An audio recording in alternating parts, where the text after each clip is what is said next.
Okay,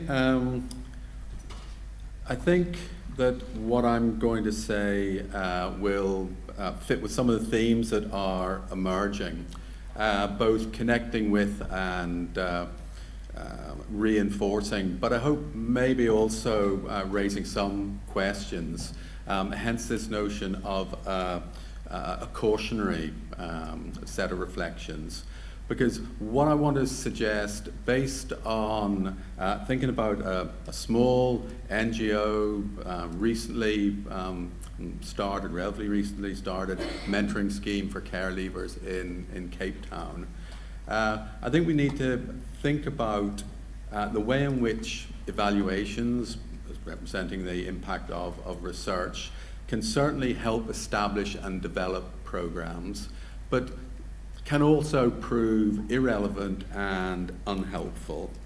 And I think that's particularly the case where we don't work at holding together aspects of what it is a program's doing and the place of research and evaluation within that. If we kind of rip apart process and method, purpose, outcomes, the things that are all intermeshed together and which really to make sense of as evaluators, we tend to want to unpack and begin to tick, if you like, as successful or not successful. And if we could put it a slightly different way, recognizing that the Harry Potter is to some extent funding some activity now in Galway, I believe, through the Loomis Fund. I want to suggest that there is a danger still, and maybe, I say still because I think it's maybe slightly on the wane, but I still think there is a danger that we believe in the magical powers of the wand of outcomes. There's a conference just recently in Belfast over the last week where our executive is very much rowing in behind social policy in general needs to be outcomes driven in a rather kind of new Labour sort of a fashion. And I say I have some concerns about that because I don't think it gives sufficient attention to the wickedness of all our lives. Wickedness in terms of the complexity of the worlds that we're living in as the evaluated and as evaluators, a complexity that brings with it its range of surprises, some good, some bad, which is driven by sets of contradictions and the messiness that is the lives we live. And I think the danger is that the model we're working with doesn't really give full credit to the notion of everyday magic, if you like. The model that we're working with, and this is clearly a caricature, it's clearly a cartoon, but it's a cartoon which tries to capture, I think, a dominant, what would now be in the social sciences, I think, be called discourse. I think in my day would be called ideology, but a discourse in the sense that you get a set of ideas and concepts, categorizations that fit together to lead us to approach the world that we're living in a certain way. It actually generates more than just other ideas, it generates sets of practices, it determines where funding's given, how we train social workers, for example. And I think there is a danger from the dominance of an ideology in which what we're involved in is some form of almost industrial production, where we pump in young people at one end with a machine that we've taken a lot of care around, so we make sure it ticks the boxes of good assessment, takes account of our obligations to UNCRC, it's well planned out, we take account of children's best interests in the sort of detailed and well-informed way that I think we've had some very good examples of today. And out of that come our good programs and well-evaluated programs. And somehow that allows people like myself to tick it off in a quality control, quality assurance sort of a way. And as part of that, we work to this a virtuous circle of evaluation, whereby we move from implementation to evaluation to further planning, and we constantly are improving what we're doing. We're increasing the quality, and the way in which we as evaluators contribute to that is asking a question about, well, are the clearly stated desired outcomes being achieved, and better still, can we turn them into a range of figures that we can monitor over time, and increasingly, thanks to the technology, in real time. And I have, at one level, no difficulty with that and would sign up for that. But I've also a set of experiences which say that the virtuous circle actually looks more like a wheel of frustration. A wheel of frustration for both the evaluators and the evaluated. Your virtuous circle gets messed by new priorities come along, some sort of overarching policy knocks you offside. You get, and this was unintentional, but the way it's come up, your staffing problems somehow get in there. You're facing implementation cuts. Both a number of speakers have pointed out how whatever the figures say, whatever your outcomes indicators suggest, if you don't have the money doesn't necessarily flow, and if you don't have the money, you've got problems. As evaluators, we discover that actually our instruments are a bit blunt to do the job, and the sample size gives us problems. How do you get decent control groups, run our RCTs? Your champion within the agency perhaps leaves. So you get the picture, and many of you in the room, I suspect, have experienced some of this wickedness that's a part and parcel of our experiences. Now, I want just to sit for a moment that there is this wickedness, in my view, in the system. Now, but where does this all fit with South Africa? Now, let's see if we can do this. If I hit the next button, I am hoping we will get a view of Say Yes as it represents itself today. And this is the third iteration of these types of kind of short videos on what we're trying to do in Say Yes.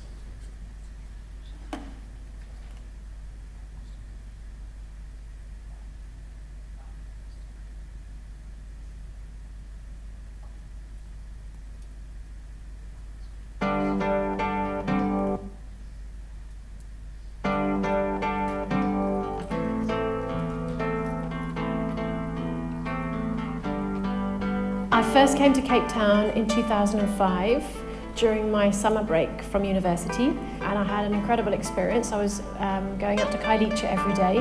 One of the young men told me that he had to leave the children's home the following December because he was 18 and he had nowhere to go, and he was really worried about that. What stood out for me was the lack of support in South Africa for young people leaving care. What we do is we package interventions in the context of mentoring, prepare young people living in children's home for independence. It's a youth mentoring program for young people aged 14 to 25, either living in or recently exited from a children's home. A lot of the mentees don't have a lot of backup. A lot of them don't have a stable family. And I think a mentor can play a role in filling that gap. I think my role in the life of my mentee is to be a point of reference, to provide guidance on key life issues. I decided to become a mentor because I would like to give my life experience to somebody else. He's giving me like the hand, you know. Like, if you want to walk, we can take a walk. It's your choice. You know, he's not want to drag me, you know, like, all right, let's go walk. No. You know, he's just putting his hand out there. If I want to reach for it, it's my choice. I'm someone there for her that she can turn to if she's got any issues. My mentors have played that role of being a mother and also a friend, not someone to judge me or anything, but to help me with my career and also my plans in life. It's so important because some of the children, they don't know why they are here. They think this is the end of the road.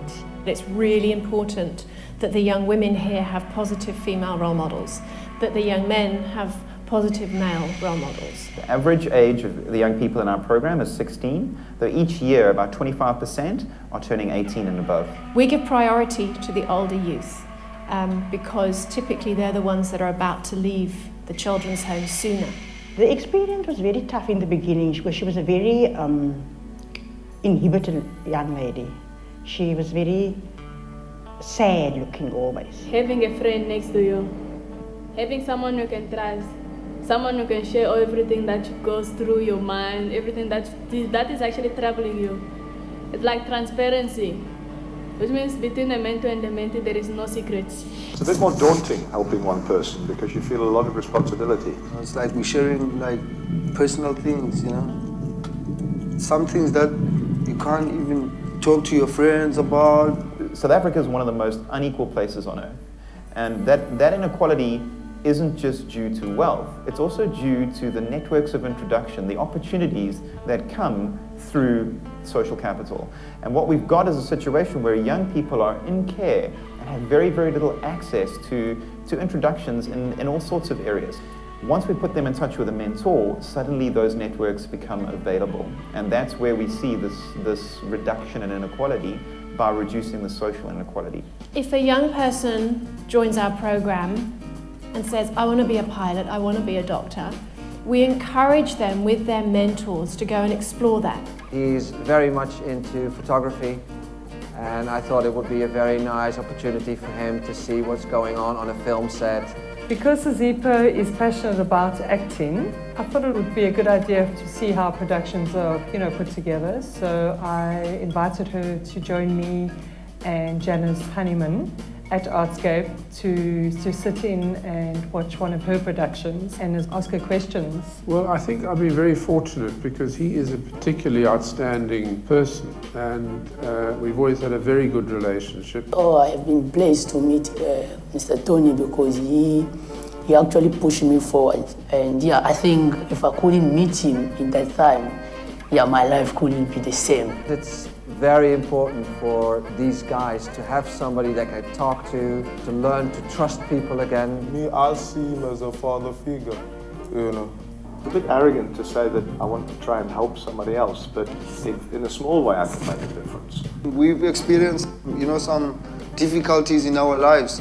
What kept us going is the fact that we are telling ourselves, like, you know what, we're gonna persevere, we just won't give up. First 3 years, we were working with under 20 to 30 mentees a year. Now we're working with up to 100 a year, and that's really been the case for the last 2 years. They've got people at different levels providing a lot of support, not only to the mentees, but to the mentors as well. So they're not just matched and off they go, there's constant support from us. We're always at the end of the phone. We have a social worker on our staff. So if there's any intervention needed, if there's any problem between the mentor and the mentee or the children's home, then we step in. We employ people just to manage that process. As a yes, we teach them where they're coming from, where they're going. I have a lot of respect for them when they choose to sign up for our program, to invite a stranger into their lives. As the year goes on and that mentor shows up every week for that young person who's been let down by the people who should have been caring for them and guiding them, I just see their confidence and self-esteem getting bigger and bigger. And it's so beautiful to see. I think the importance of mentorship cannot be emphasized enough. There's a saying in African languages that says, "Indlela ibuzwa kwabaphambili," which means if you want to know directions to a place, you need to ask those who've already reached the destination. And I think for me that's a very powerful thing because it affects all spheres of life. Well, I think the people you meet, and particularly your mentee, and the relationship you develop And for me, it's been a very enriching experience.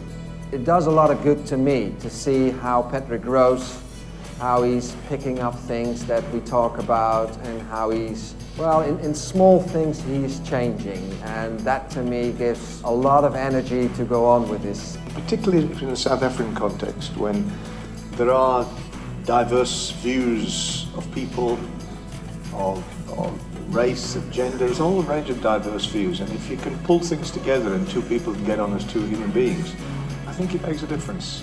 Like I always say, I can forget away my pains, but not forget Tony, what he have done. So I'm not sure whether he knows to what extent I admire what he's, how he has dealt with lots of difficulties. She's just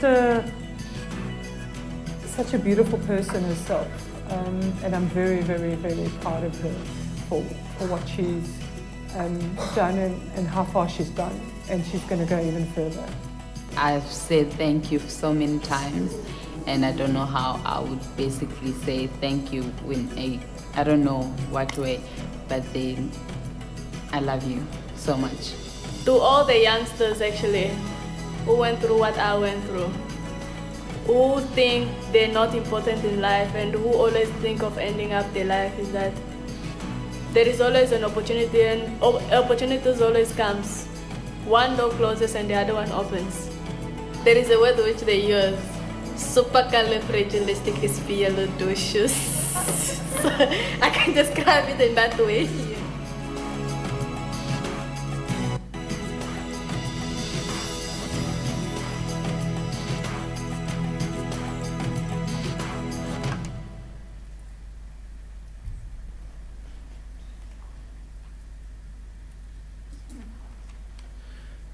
Okay, so that's how Say Yes is representing itself now, and you can see that it picks up on a lot of the sort of things we've been hearing about.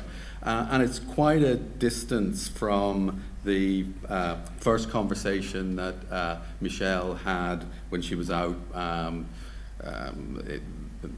taking women's football to the townships. And it's a long way from the first conversation I had with her.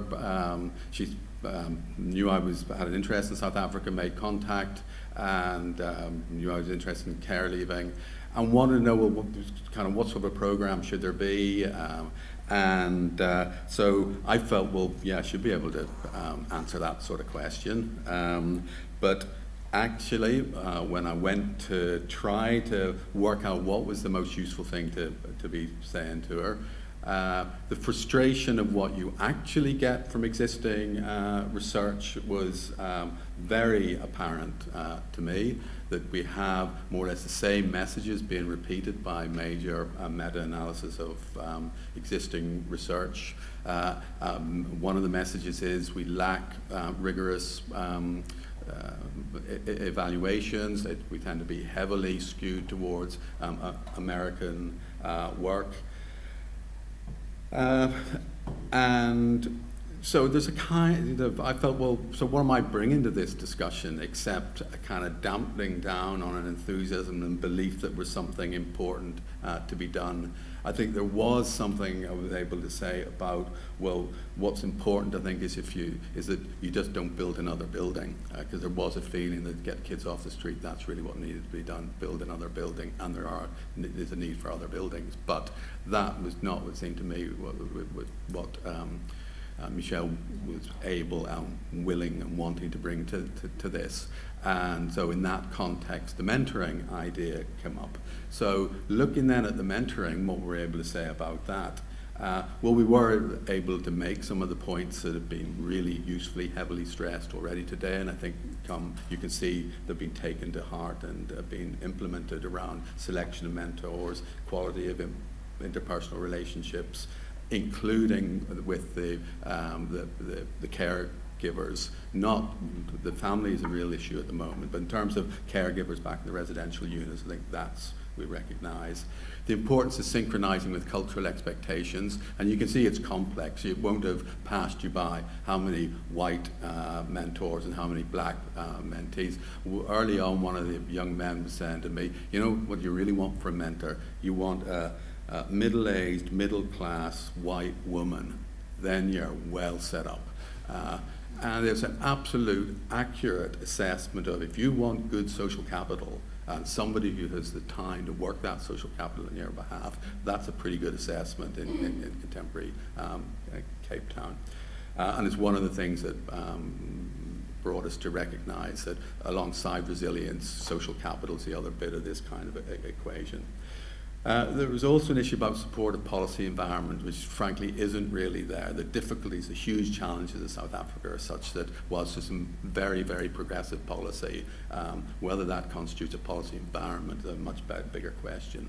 And then there was the review that Mary Collins in Boston and others did, on specifically looking at mentoring and leaving care. And frankly, that's not a very positive message there. So I'm thinking, well, what am I kind of bringing to this conversation, except maybe you shouldn't be doing this. Maybe you should be thinking of doing something else, and certainly I don't really have anything useful to contribute to it. But then what struck me, and I was struck at the first presentation after lunch around journeys, that actually what we are dealing with here is a process. Evaluation is a process, and it's plural. There are evaluations, it means different things at different points along the journey. Early on, really what Michelle was looking for was somebody to talk out loud to, was looking for a conversation. We'll call it a consultation. Once she got the idea that this was going to be about mentoring, she then looked for, well, let's get a program. And she got a great program in the States, which they were very generous about, which is not always the case, of course. You slap on your copyright and you're looking paid for it. That was not the case.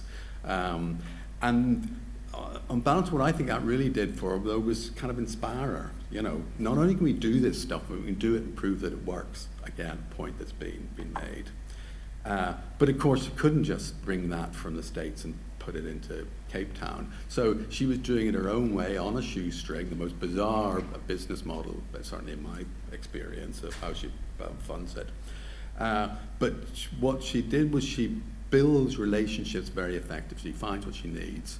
And a relationship with an undergraduate from the States who did a very good early overview description of what she was doing, then a series of undergraduate projects for the development studies at the University of Cape Town, where she used that capacity to kind of clarify what her logic model was, to get the views of stakeholders another year, and then more recent, and then look at alumni needs, talk to people who come out of the program, where they might go. And think about, she had a group of MBA students from London looking at what the strategic direction for the organisation might be. So there was that period of clarification once it was up and running, in the way that it was up and running, which was far from perfect. And then she kind of modified stuff as she went along, which kind of used to drive me crazy because she would just change stuff, you know. But with Andrew, he calls himself as a recovering researcher, he really would like to push it as far towards RCT. Now he's involved in the organisation, and so he's good at getting the routine information in place. It's well phased out, and they can follow that. And maybe we are moving towards a position now where we could have a capital E evaluation, certainly formative, if not summative. Now, what all that means for me, the recognition of process, the recognition of the messiness, is that what this business is actually all about is relationships of one type or another. And what we're working with is not closed systems. We're working with much more complicated open systems. And I actually now think that the notion of logic models maybe locks us into a closed systems mentality, and we should open that out and be more concerned about theories of change. We are trying to make a world up as we go along. And the issue is how I, as a researcher, and indeed I think the people in the programs, are engaging. Engagement is what this is about. And I see that as a shift from a technical frame to a relational frame. I think we're engaged in the business of developmental change over time, which has a past, has a present, and it will have a future. So that shifts from commitment to social systems, functionalist, deterministic management of outcomes, towards a recognition of very complicated and very difficult, and in South African situations, some very savage social, political, and economic, ecological realities. With a history in which conflict is as important as to understand as consensus is, where power plays are very much the business we're in, and we've got to understand that and manage that. And we've got to recognize the place of unintended consequences. And some of those are wonderful when they come along. Some of them are totally destructive. And within all of that, we're back to the point of the importance of stressing relationship. And that changes evaluators' questions for me. I think the question now that I would ask, and borrowed from Nigel Parton, as people may know for his work around child protection, who, reviewing his contribution to the British Journal of Social Work over the years in relation to that, said there was two big lessons. One was the question that you should always ask is just what's going on, the importance of that curiosity. But he had a second question about whose side are you on. Now, for me, that's a question, picking up from earlier today, about where you belong in the system, where you belong and what's going on. And my view on kind of working hypothesis at the moment about where mentors belong is they belong as part of a youth transition, which isn't about achieving predetermined, completed outcomes appropriate to their stage in the life cycle, but rather this messier, ongoing developmental process of coping. And some of that coping will be in what some of us, depending where we're sitting in the map, will regard as unacceptable ways. What a colleague in Johannesburg has a wonderful story about a guy who basically breaks into some guy's house because it wasn't being occupied. The guy comes back, realizes this guy's got a lot of abilities, just the way he even tries to excuse what he's done, and he gives him the role of house sitter, that's a real big plus. The guy's got accommodation, etc. Turns out this guy's also some sort of a gangster, and he also wants him to do other things for him. So there's a downside. So there's a lot of stuff going back and forward in these uneven and fragmented transitions that the young people are engaged in, and which we're a part of, either formal or informal support systems, which provide these structures of opportunity. And I think what we're attempting to do is structure the opportunity a bit more in the favor of the young people and their expression of personal agency. And I think the point made this morning about mentoring, giving you a voice, is something kind of very powerful that I take from today.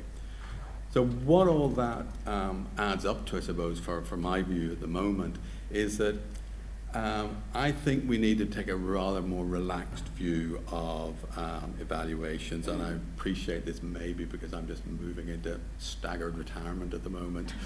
But I think this model only gets you so far, and I think it gets you somewhere, and it's got us further than we were 5 years, 10 years, 15 years ago. Even the challenge function of this model is important.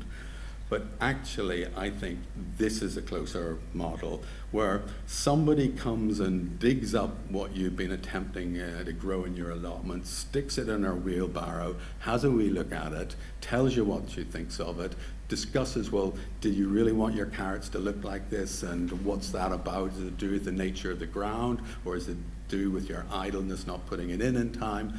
So you have those sort of critical, supportive, challenging, curiosity-driven discussions.